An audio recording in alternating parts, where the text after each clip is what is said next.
Baik, Bang Habib, kenapa sih belakangan Pak Prabowo perlu untuk mengklarifikasi bahwa hubungannya dengan Pak Jokowi itu baik-baik saja? Ya, sebenarnya ini bukan baru ya komunikasi seperti ini, dan sering sekali disampaikan Pak Prabowo bahkan sejak zaman dahulu ya. Dan jadi Pak Prabowo selalu mengajarkan bahwa kita antar elit ini haruslah rukun ya. Apalagi setelah Pak Prabowo bergabung dalam pemerintahan Pak Jokowi sebagai Menhan 5 tahun terakhir, dan kemarin maju dengan putranya beliau, maka hal yang sangat wajar beliau menyampaikan narasi-narasi bahwa memang persatuan itu penting, karena itu saling hormat menghormati ya antar elit adalah sebuah keniscayaan.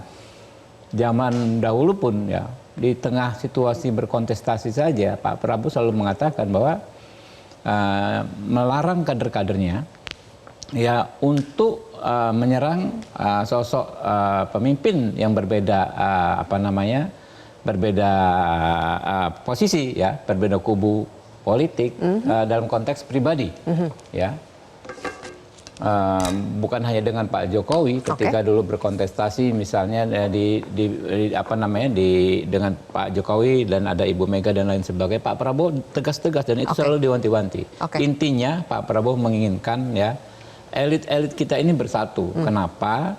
Karena potensi kita begitu besar untuk diabaikan. Ya, yang dia bilang kan di awal bahwa berbagai indikator dari berbagai institusi mengatakan bahwa Indonesia sangat berpotensi untuk menjadi negara besar. Asal ya elit dan rakyatnya bersatu. Berarti kan dari dulu hubungannya baik-baik saja nih Bang Habib. Jadi pertanyaan saya, kenapa perlu dipertegas lagi kalau baik-baik saja? Justru ya biasa saja kalau Anda ikuti setiap pernyataan Pak Prabowo, justru menurut saya seperti itu terus gitu kan ya. Memang konsisten seperti itu, bukan karena ada masalah.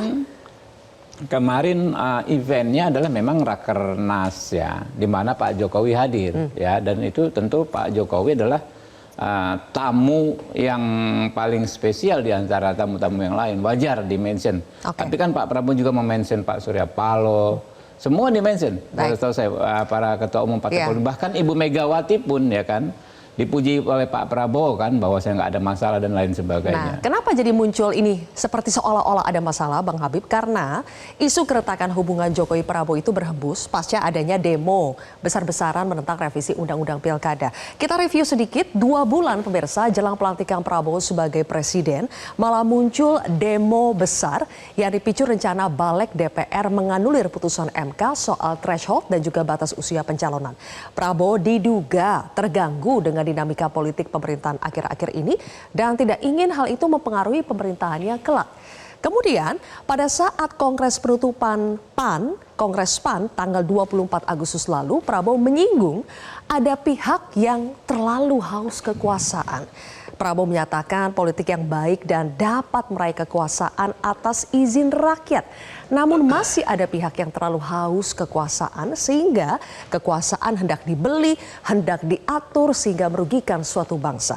Tidak sedikit loh yang mengaitkan pidato Prabowo itu dengan upaya merevisi Undang-Undang Pilkada hingga mengakibatkan masyarakat turun ke jalan. Nah, puncaknya seolah tidak mau isu keretakan hubungannya dengan Presiden Jokowi itu berlarut-larut, Prabowo Subianto memuji Presiden Jokowi setinggi langit di berbagai kesempatan. Bahkan mengaku Jokowi itu adalah guru politiknya. Coba kita simak pernyataannya berikut ini. Dan maaf para profesor, orang-orang pinter di mana-mana ya, yang banyak bicara di podcast itu. Saya sangat hormat sama Anda memang pinter. Tapi tradisi kita harus berani kita pertahankan budaya bangsa Indonesia sendiri. Budaya bangsa Indonesia, rakyat kita turun-temurun inginnya pemimpinnya rukun. Makanya kalau urusan tentara pertahanan tanya Prabowo, urusan politik aku datang ke orang Solo ini. Jelajahi cara baru mendapatkan informasi. Download Metro TV Extend sekarang.